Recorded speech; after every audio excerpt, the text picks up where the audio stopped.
السلام علیکم۔ تو کیسے ہیں آپ؟ آج ہم بات کریں گے واقعہ معراج کے بارے میں۔ اس کے بارے میں پوری تفصیل سے ویڈیو بنائی ہے، ویڈیو کو آخر تک دیکھیے گا۔ چلتے ہیں ویڈیو کی طرف۔ شب معراج یہ ماہ رجب کی 27ویں رات ہے۔ اللہ تعالیٰ نے فرشتوں سے ارشاد فرمایا، اے فرشتوں، آج کی رات میری تسبیح بیان مت کرو، میری حمد و تقدیس کرنا بند کر دو۔ آج کی رات میری اطاعت و بندگی چھوڑ دو اور آج کی رات جنت الفردوس کا لباس اور زیور سے آراستہ کر دو۔ میری فرما برداری کا کلا اپنے سر پر باندھ لو۔ اے جبرائیل، میرا یہ پیغام میکائیل کو سنا دو کہ رزق کا پیمانہ ہاتھ سے علیحدہ کر دیں۔ اسرافیل سے کہہ دو کہ وہ سور کو کچھ عرصے کے لیے موقوف کر دے۔ عزرائیل سے کہہ دو کہ کچھ دیر کے لیے روح کو قبض کرنے سے ہاتھ اٹھا لے۔ رضوان سے کہہ دو کہ وہ جنت الفردوس کی درجہ بندی کرے۔ مالک سے کہہ دو کہ دوزخ کو تالا لگا دے۔ خلد برین کی روحوں سے کہہ دو کہ آرستہ پیرستہ ہو جائیں اور جنت کے محلوں کی چھتوں پر صف بستہ کھڑی ہو جائیں۔ مشرق سے مغرب تک جس قدر قبریں ہیں ان سے عذاب ختم کر دیا جائے۔ وقت کو کہہ دو کہ رک جائے۔ آج کی رات یعنی شب معراج میرے محبوب حضرت محمد صلی اللہ علیہ وآلہ وسلم کے استقبال کے لیے تیار ہو جائیں۔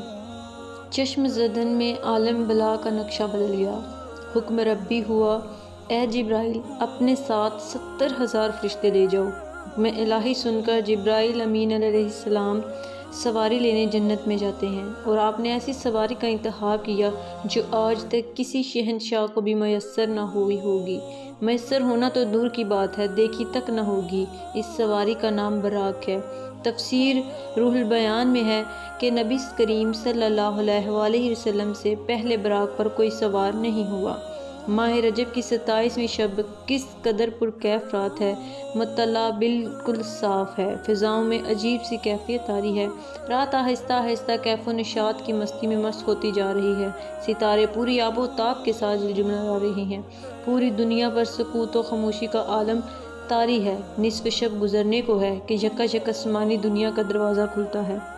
انوار و تجلیات کے جلوے سمیٹے حضرت جبرائیل علیہ السلام نورانی مخلوق کے جھرمٹ میں جنتی براق لیے آسمان کی بلندیوں سے اتر کر حضرت ام بانی رضی اللہ تعالیٰ عنہا کے گھر تشریف لاتے ہیں، جہاں ماہ نبوت حضرت محمد صلی اللہ علیہ وسلم موہے خواب ہیں، آنکھیں بند کیے، دل بیدار لیے آرام فرما رہے ہیں۔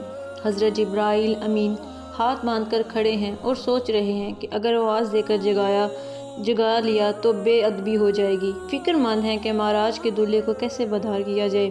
اسی وقت حکم ربی ہوتا ہے، یا جبریل قلب قدمیاں، اے جبریل میرے محبوب کے قدموں کو چوم لے تاکہ تیرے لبوں کی ٹھنڈک سے میرے محبوب کی آنکھ کھل جائے۔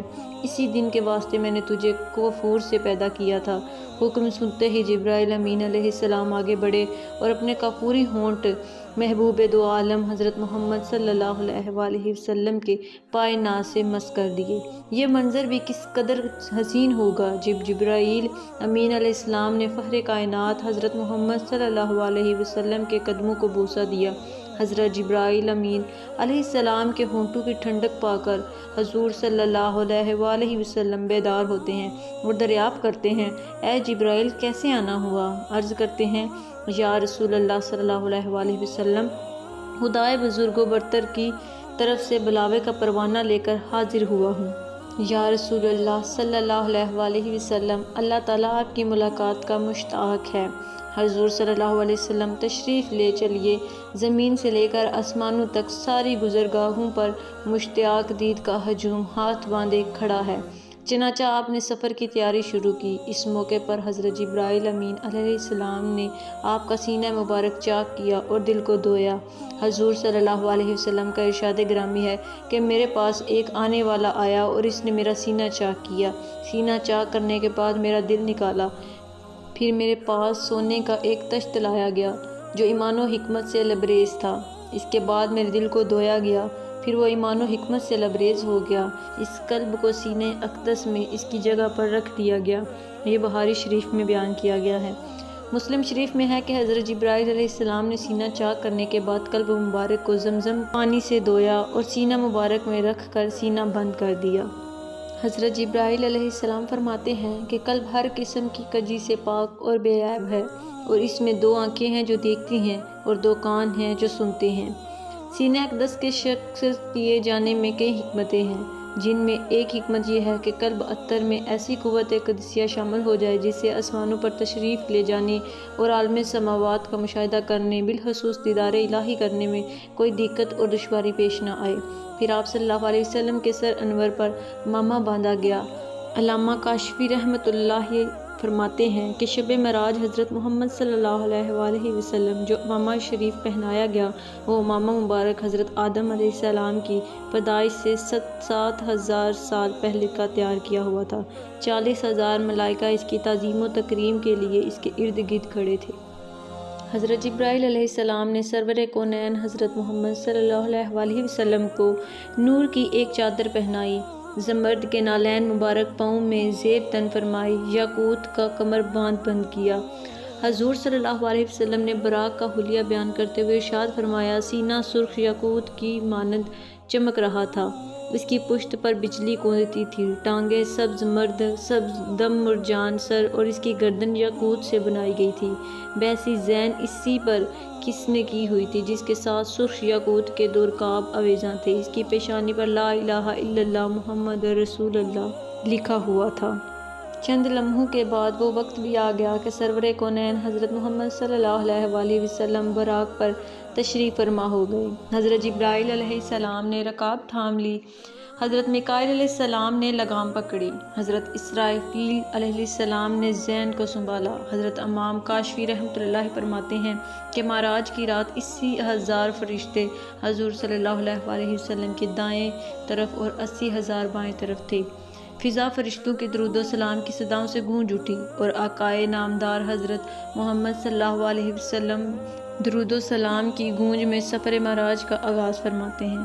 اسی واقعہ کو قرآن مجید اللہ تعالیٰ نے فرمایا سورۃ بنی اسرائیل میں کہ وہ ذات ہر نقص اور کمزوری سے پاک ہے جو رات کے تھوڑے سے حصے میں اپنے محبوب اور مقرب بندے کو مسجد حرام سے اس مسجد اقصیٰ تک لے گئی، جس کے گرد و نواح کو ہم نے بابرکت بنا دیا تاکہ ہم اس بندہ کامل کو اپنی نشانیاں دکھائیں۔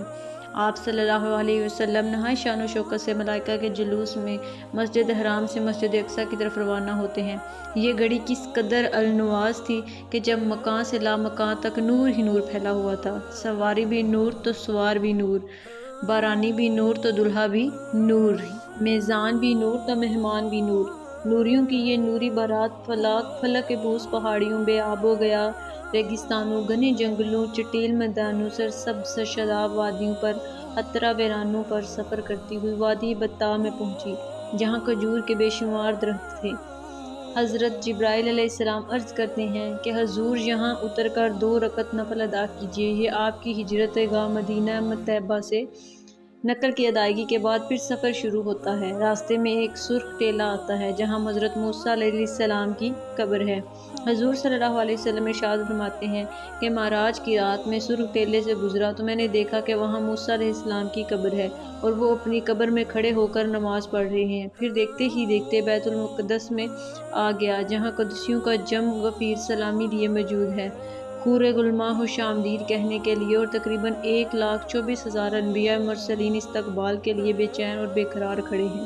فضا ایک مرتبہ پھر گونج اٹھتی ہے۔ سرور کونین حضرت محمد صلی اللہ علیہ وآلہ وسلم نوری محلوق کے جرمٹ میں آسمان کی طرف روانہ ہوتے ہیں۔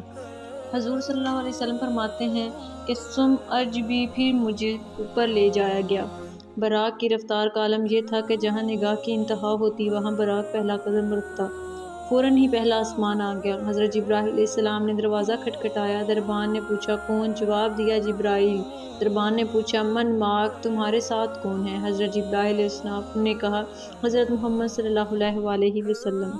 دربان نے کہا مرحبا، دروازے انہی کے لیے کھولے جائیں گے۔ چنانچہ دروازہ کھول دیا گیا۔ آسمان اول پر حضرت آدم علیہ السلام نے حضور سرور کونین حضرت محمد صلی اللہ علیہ وسلم کو خوش آمدید کہا۔ دوسرے آسمان پر پہنچے تو حضرت عیسیٰ علیہ السلام اور حضرت یحییٰ علیہ السلام نے حضور صلی اللہ علیہ وسلم کو خوش آمدید کہا۔ تیسرے آسمان پر حضرت یوسف علیہ السلام نے، چوتھے آسمان پر حضرت ابراہیم علیہ السلام نے، پانچویں آسمان پر حضرت ہارون علیہ السلام نے خوش آمدید کہا۔ چھٹے آسمان پر حضرت موسیٰ علیہ السلام نے اور ساتویں آسمان پر حضرت ابراہیم علیہ السلام نے سرور کونین حضرت محمد صلی اللہ علیہ وسلم کا استقبال کیا۔ اور خوش آمدید کہا۔ پھر آپ صلی اللہ علیہ وسلم کو جنت کی سیر کرائی گئی۔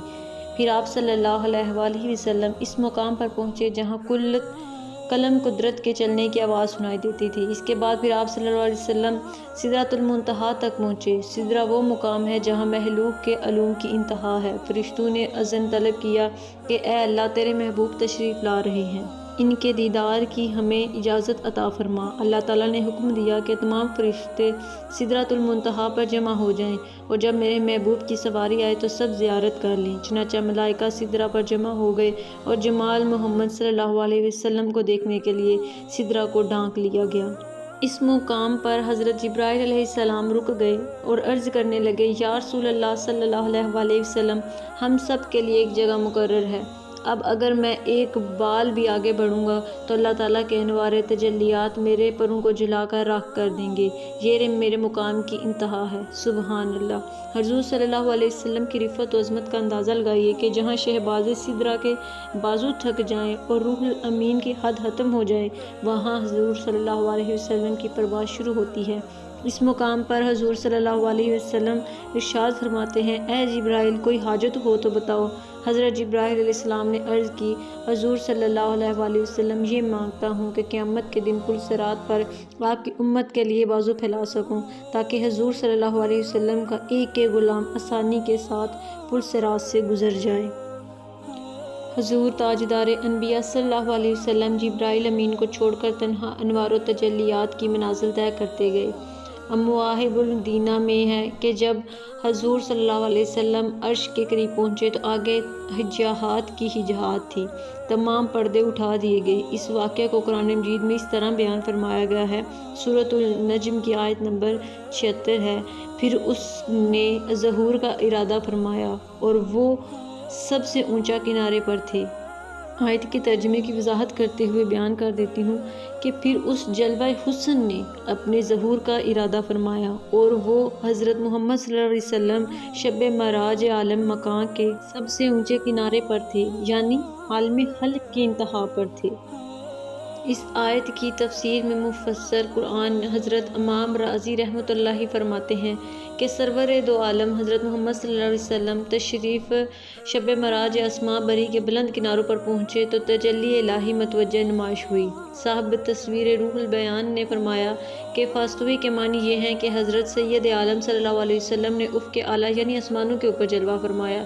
پھر وہ مبارک گھڑی بھی آ گئی کہ پیغمبر اسلام حضرت محمد مصطفیٰ صلی اللہ علیہ وآلہ وسلم حریم الہی میں پہنچے اور اپنے سر کی آنکھوں سے عین عالم بیداری میں اللہ تعالیٰ کی زیارت کی۔ قرآن مجید میں محبوب و محبب کی اس ملاقات کا منظر ان دلکش الفاظ میں بیان فرمایا گیا ہے، اور پھر وہ قریب ہوا، پھر اور زیادہ قریب ہو گیا، پھر 2 کمانوں کی مقدار فاصلہ رہ گیا یا اس سے بھی کم ہو گیا۔ صاحب روح البیان فرماتے ہیں کہ حضور صلی اللہ علیہ وآلہ وسلم اللہ تعالیٰ کے قرب سے مشرف ہوئے، یا یہ کہ اللہ تعالیٰ نے اپنے حبیب کو اپنے قرب سے نوازا۔ جب حضور سرور کونین صلی اللہ علیہ وآلہ وسلم بارگاہ الہی میں پہنچے تو ارشاد فرمایا، پس اس نے اپنے عہد کی طرف وحی فرمائی، جو بھی وحی فرمائی۔ حضرت امام جعفر صادق رضی اللہ تعالیٰ عنہ فرماتے ہیں کہ یہ وحی اللہ تعالیٰ نے براہ راست اپنے محبوب کو ارشاد فرمائی، درمیان میں کوئی وسیلہ نہ تھا۔ پھر راز و نیاز کی گفتگو ہوئی، اسرار و رموز سے آگاہی فرمائی جسے اللہ تعالیٰ نے تمام مخلوق سے پوشیدہ رکھا۔ اس گفتگو کا علم اللہ تعالیٰ اور حضور صلی اللہ علیہ وسلم ہی کو ہے۔ اللہ تعالیٰ قرآن مجید میں ارشاد فرماتا ہے کہ ان کے دلوں نے اس کے خلاف نہیں جانا جو ان کی آنکھوں نے دیکھا۔ اس آیت مبارکہ میں حضور سرور کونین حضرت محمد صلی اللہ علیہ وآلہ وسلم کے قرب انوار کی عظمت کا بیان ہے کہ شب معراج آپ صلی اللہ علیہ وسلم کی مقدس آنکھوں نے انوار تجلیات اور برکات الہی دیکھی، حتیٰ کہ اللہ تعالیٰ کے دیدار پر انوار سے مشرف ہوئے۔ آنکھوں نے جو دیکھا دل نے اس کی تصدیق کی، یعنی آنکھ سے دیکھا اور دل نے گواہی دی، اور اس دیکھنے میں شک و تردد اور وہم نے راہ نہ پائی۔ اللہ تعالیٰ قرآن مجید میں اپنے محبوب کی آنکھوں کا ذکر فرماتا ہے، ان کی آنکھ نہ کسی اور طرف مائل ہوئی اور نہ حد سے بڑھی، جس کو تکنا تھا اس پر جمی رہی۔ اس آیت کریمہ میں حضور صلی اللہ علیہ وسلم کی مقدس آنکھوں کا ذکر ہے کہ جب آپ صلی اللہ علیہ وسلم شب معراج کی رات اس مقام پر پہنچے جہاں سب کی عقلیں دنگ رہ جاتی ہیں، وہاں آپ صلی اللہ علیہ وسلم دیدار الہی سے مشرف ہوئے، تو اس موقع پر آپ صلی اللہ علیہ وسلم نے دائیں بائیں کہیں بھی نہیں دیکھا، نہ کہ آپ کی آنکھیں بہکیں بلکہ خالق کائنات کے جلووں میں گم تھیں۔ واقعہ معراج کا لاسٹ پارٹ دیکھنے کے لیے اگلی ویڈیو پہ جا کے دیکھ لیں۔ آج کی ویڈیو تھوڑی زیادہ لمبی ہو گئی تھی، اس لیے پارٹ 2 اس کے لیے بنایا گیا، نہیں تو اسی ویڈیو میں کمپلیٹ کر دینا تھا۔ ویڈیو اگر اچھی لگی ہے تو اس کو لائک کریں، شیئر کر دیں، کمنٹ کر دیں اور ہمارے چینل کو سبسکرائب کر دیں تاکہ مزید آپ کو نالجیبل ایسی ہی ویڈیو ملتی رہیں۔ اللہ حافظ۔